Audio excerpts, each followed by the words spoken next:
Qui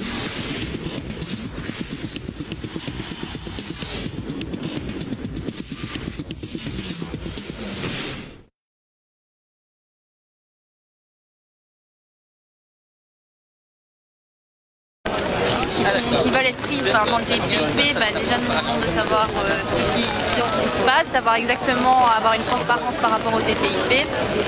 Et nos craintes, c'est que si ça passe, toutes les mesures que ça va avoir au niveau social, au niveau environnemental, au niveau d'agriculture. Et donc en tant que citoyen, on demande de savoir et d'avoir aussi quelque chose à dire sur cet accord. Voilà, et parce que c'est inquiétant de voir tous les effets que ça peut avoir sur notre vie au quotidien et qu'on n'est pas informé.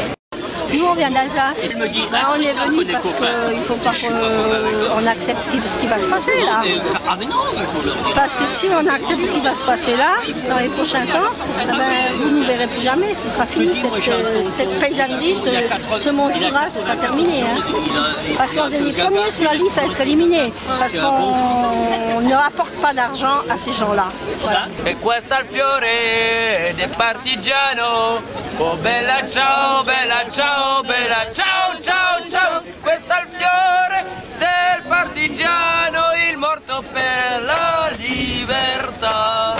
E questo è il fiore del partigiano, il morto per la libertà. C'est tout simplement inacceptable. Eux peuvent tout se permettre et le peuple il doit crever. Si c'est comme ça qu'ils le voient, alors ils verront aussi ce qui va se passer après. Parce que nous, on n'a pas l'intention de se laisser crever. Parce que ces gens-là, ils peuvent tout se permettre. Ils nous imposent des pensions à 67 ans quand chez eux, ils peuvent partir à 50 ans. Ils nous imposent des salaires de 1200 € quand eux, ils ont minimum 6 000 € par mois net. Sans compter tous les autres avantages. Allez, allez. Vous me demandez pourquoi je suis là aujourd'hui? Voilà, c'est déjà quelques bonnes raisons pour être là aujourd'hui, même si le temps ne le permet pas. Voilà, c'est bien marqué ici. Je suis contre une Europe antisociale. On est loin des projets que Schuman avait établis au moment où ils ont mis le marché commun en route. Ce qui se passe maintenant, c'est que le capitalisme, il a pris largement les choses en main.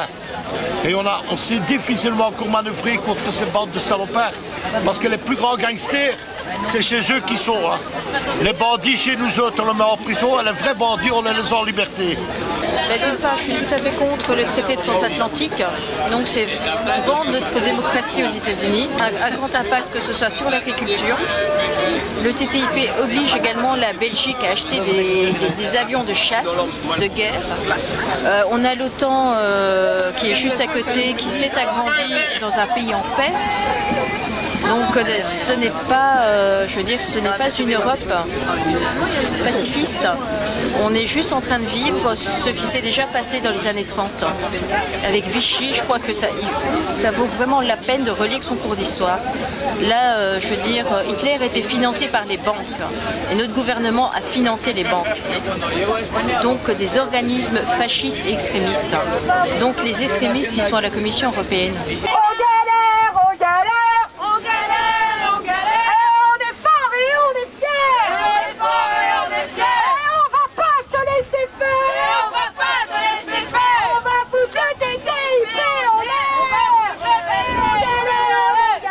Le TTIP, c'est pas compliqué, c'est un accord de libre-échange entre l'Europe et les États-Unis, mais où dans les faits, toutes les soi-disant barrières, moi j'appelle pas ça des barrières, mais des protections qu'on avait sur le plan social, sur le plan environnemental, etc., explosent au nom effectivement du grand marché, du libre marché, etc.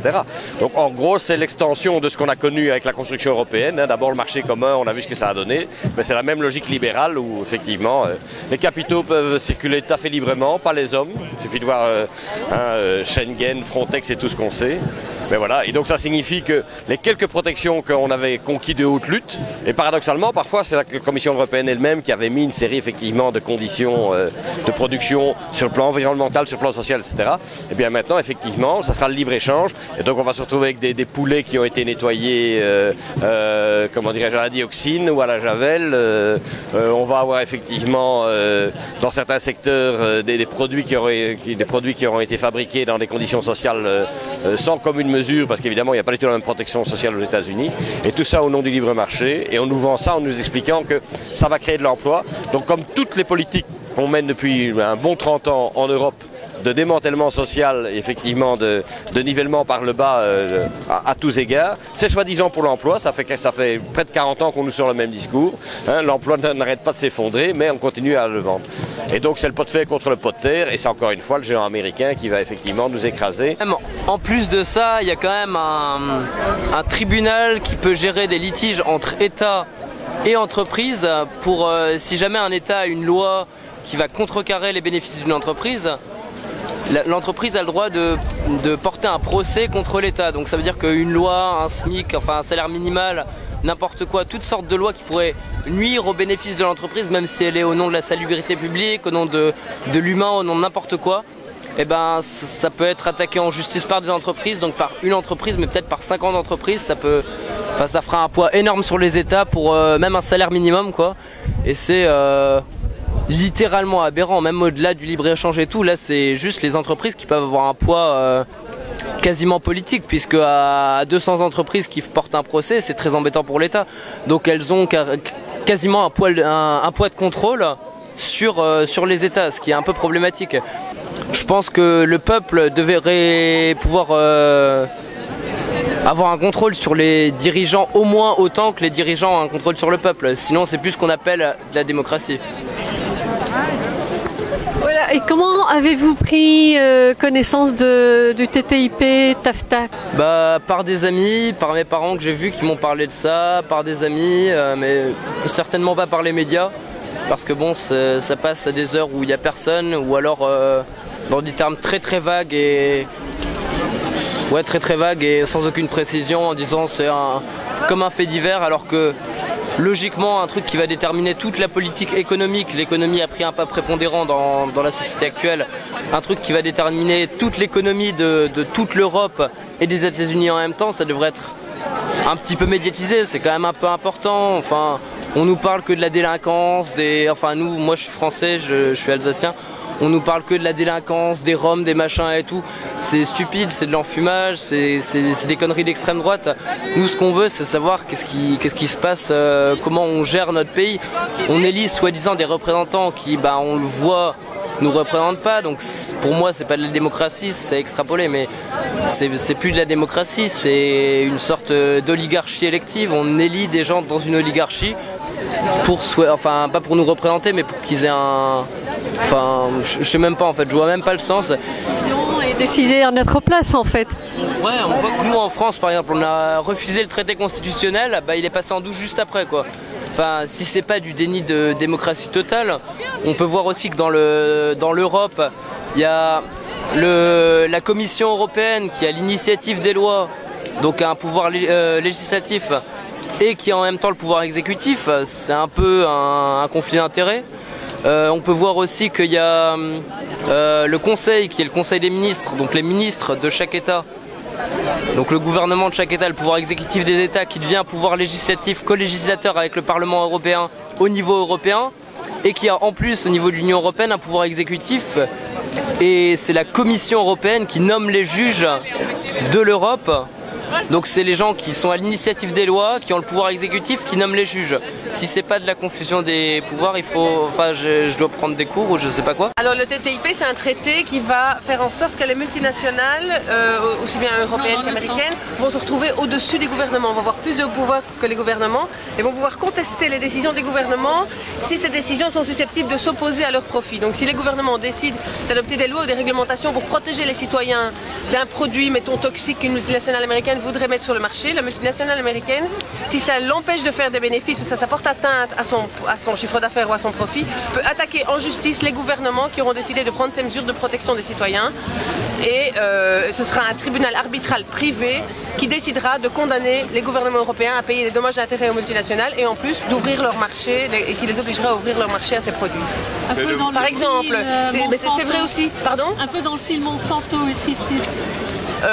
Oui, Monsanto sera certainement une des multinationales qui essaiera de nous imposer ces OGM, mais ça va aussi être vrai pour les services publics. Des prestataires de services qui sont maintenant publics en Europe, soins de santé, éducation et d'autres, vont pouvoir venir contre européen et par exemple les États ne pourront plus subventionner les prestataires de services publics sans subventionner aussi les multinationales américaines qui prestent les mêmes services. Ou bien ils vont devoir annuler leurs subsides à l'éducation, à la santé, ou bien ils vont devoir octroyer les mêmes subsides aux prestataires privés américains au nom de la libre concurrence. Donc c'est une catastrophe ce traité, une catastrophe. Il ne faut absolument pas que ce soit signé parce que sinon ça va détruire le système social européen, ça va détruire la civilisation européenne. Il était à but, ça chauffe. Ont décidé de partir plus tôt. On va se faire entendre. Pourquoi ils sont partis? Ils ont eu peur de vous. Ils ont eu peur que vous les séquestriez. Ils ont eu peur de ne pas pouvoir rentrer chez eux parce qu'ici, ils étaient chez nous. Nous les citoyens, nous les travailleurs. Tous ensemble. Si c'est pas un traité de libre-échange, moi je déteste, je haïs, je vomis ce mot, le libre-échange. Ce qui se négocie, c'est un traité de shopping législatif pour multinationales. C'est la possibilité pour les multinationales de mettre en concurrence des formes de démocratie économique avancées avec des formes de tyrannie économique complètement abjectes pour abaisser les normes sociales, les normes fiscales, pour appauvrir les finances publiques, pour ne plus financer l'école, pour ne plus financer la sécurité sociale, pour ne plus financer les soins de santé, les pensions qui viennent d'ailleurs de reculer en Belgique mais qui reculent également en France et dans d'autres pays d'Europe. Bref, ce qui se négocie au niveau Union européenne et américain, c'est le nouvel ordre du monde, un ordre du monde concocté par des multinationales, parce que ce sont bien elles qui sont à l'origine du projet, des saloperies de multinationales, il faut bien appeler ça comme ça, qui font de la politique sans nous le dire, qui font de la politique avec des gens qui sont proches des hommes et des femmes politiques que nous élisons, ou que nous n'élisons pas, parce que la Commission européenne, nul d'entre nous ne l'élit. Et donc c'est bien de voir qu'il y a des gens pour se mobiliser contre ce libre-échange qui n'en est pas un. Et si moi j'ai une chose à vous dire, c'est que je suis content de voir du monde, que j'espère que lors des prochaines manifs on aura encore plus de monde, parce qu'il va falloir être de plus en plus nombreux pour faire pression, pour faire monter la vague populaire contre ces traités qui se négocient secrètement, qui visent à nous enfoncer la tête sous l'eau. Aujourd'hui, tous ensemble, on dit non au TTIP. Nous on dit local va sauver l'économie. On veut l'entraide sur ce que l'écologie. Le marché qu'on aime, il est au coin de notre rue. Votre TTIP, vous pouvez vous le mettre au cul. Bye bye bye bye TTIP, bye bye bye bye TTIP, bye bye bye bye TTIP, bye bye bye bye. Nous sommes pour la libre circulation des femmes et contre la libre circulation des marchandises et des capitaux. Parce que les multinationales et les gouvernements parlent en secret et ne nous demandent pas notre avis. Parce que cela est opposé à l'idée que nous, les femmes, avons de la démocratie. Parce que le traité augmentera la concurrence entre travailleuses américaines et européennes. C'est clair. Parce que nous ne croyons pas à vos promesses de création d'emplois. Parce que vos débouchés ne débouchent sur rien. Parce que nous, les femmes majoritaires dans les services publics, allons perdre nos emplois. Parce que nous, les vieilles, pour avoir accès à une maison de repos, devrons d'abord gagner au loto. Parce que nous, les femmes, à force que l'État privatise les services, les crèches et les soins de santé, allons finir par craquer. Ah ben évidemment, parce qu'on s'oppose à ces traités affreux qui ne bénéficient qu'aux multinationales qui ont ici des sièges un peu dans tout le quartier européen et qui vont encore obliger l'Europe à baisser ses standards et à imposer une austérité encore pire. Donc en fait, il y a pour le moment dans le pipeline, il y a 3 traités imbuvables. Le TTIP évidemment avec les États-Unis, mais aussi qui est déjà prêt derrière le texte du CETA, le traité avec le Canada. Et ça, on le rejette aussi parce que c'est semblable. Il y a aussi cette espèce de clause d'arbitrage entre les multinationales et les États qui vont piller les États et obliger à baisser les normes sociales et d'environnement. Donc voilà. Et on espère que ça va faire d'abord tomber ces traités et changer en général la politique commerciale de l'Europe. On n'est pas contre le commerce, mais on est contre ce type de commerce qui ne bénéficie absolument pas aux citoyens, mais en fait simplement aux transnationales qui sont en train de prendre le pouvoir de plus en plus et le devant par rapport au pouvoir politique et au pouvoir citoyen. Ce qui est très important aujourd'hui, c'est qu'on est, je dirais, de tous bords, des militants de tous bords, des citoyens de tous bords, qui sont autant là pour la qualité de l'alimentation que pour les conditions sociales, en disant non, on ne va pas se laisser dicter la loi par quelques lobbies industriels qui ont envie d'exporter avec les États-Unis. On nous parle de libre-échange et moi je crois que le libre-échange ça n'existe pas. En fait on est face à un accord politique qui veut faire du shopping législatif pour multinationales. Donc on veut autoriser les multinationales à faire le choix entre des pays où elles financent la sécurité sociale parce qu'elles sont obligées de le faire et des pays où elles ne le financent pas. Entre des pays où elles doivent payer des impôts et des pays où elles ne doivent pas payer des impôts. Entre des pays où elles doivent payer des bons salaires parce que les lois les y obligent et des pays où elles ne doivent pas payer des bons salaires parce que les lois ne les obligent pas. Et donc à partir du moment où tu autorises les multinationales à faire du shopping législatif, eh bien tu as ce qu'on a déjà aujourd'hui, c'est-à-dire un monde qui fait des reculs, un monde où on nous vole du fric en disant il faut faire de l'austérité, il faut moins d'écoles, il faut moins de services publics, il faut reculer l'âge de la pension, il faut que les gens soient moins riches, etc., etc. Alors que si vraiment on voulait solutionner les problèmes de la planète, on ferait deux choses, on ferait plus de solidarité et on prendrait à bras le corps le problème du réchauffement climatique et le problème de tous les rejets toxiques qu'on fait dans l'environnement. C'est un monde où il y a plus en plus de concurrence, de plus en plus de stress, où les gens sont de plus en plus malheureux. Et alors, qu'est-ce qui va être touché? C'est la culture, c'est la santé, c'est l'éducation, c'est les transports et c'est la police. Alors, quoi d'autre encore? Monsieur? Oui, Pierre. De toute façon, les gouvernements nous protégeront toujours? Et non, les gouvernements ne vont pas toujours nous protéger. C'est là qu'est l'illusion de la démocratie dans laquelle on vit. Alors, nous, on est dans ce cadre-là. On vote pour des élus, etc.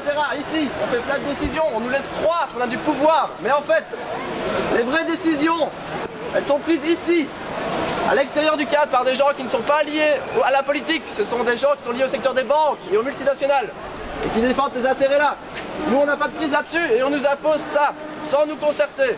Mais monsieur, pourquoi ils font ça? C'est quoi leur but, leur intérêt? Le but, c'est bien simple. On est des moutons pour eux. Ouais, des petits moutons. En effet, des cons, ils nous prennent pour des cons et des consommateurs débiles. Et tout ce qu'ils veulent, c'est plus de pouvoir et surtout plus de fric, évidemment. Toujours plus de fric. Oui, Pierre. Monsieur, le papa et la maman de Pierre, ils sont policiers. Est-ce qu'ils sont concernés? Oui, son papa est concerné, son papa aussi, le tien, le mien, tout le monde est concerné. On est tous concernés par cette merde. Et voilà. Ce qu'on peut faire là-dessus, monsieur? Ce qu'on peut faire, c'est ça. On peut se mobiliser, on peut se renseigner, s'informer là-dessus, ne pas rester stupide et surtout se mobiliser comme le font tous ces gens ici aujourd'hui. On n'est pas nombreux. En effet, on n'est pas nombreux et ça c'est ce qui fait encore le plus peur. Et c'est pourquoi? Parce qu'on n'est pas informés. Parce que leur pouvoir... C'est notre côté, hein. Merci. Leur pouvoir, c'est notre ignorance. Et donc, les policiers font le jeu de cette personne-là. Et nous, on aimerait bien leur expliquer pour les raisons pour lesquelles on est ici, pour qu'ils comprennent que c'est dans leur intérêt à eux aussi, de leur famille, de leurs enfants, de leurs petits-enfants, pour tout le monde. Et donc, ce qu'on peut faire, c'est se mobiliser comme on le fait aujourd'hui. Oui, Pierre? Il a sonné, si on peut y aller? Oui, il a sonné. Mais attendez, un devoir pour la semaine prochaine. Il faut que vous vous renseigniez sur les traités transatlantiques parce que ça nous concerne tous et qu'on va être dans la merde dans pas longtemps. Voilà, et prenez l'info quand elle passe. Policiers, citoyens! Policiers, citoyens! Policiers, citoyens! Policiers, citoyens! Policiers, citoyens! Policiers, citoyens! Policiers, citoyens! Policiers, citoyens! Policiers, citoyens! Refusons l'exploitation! Nous ne sommes pas de lâcher un patron!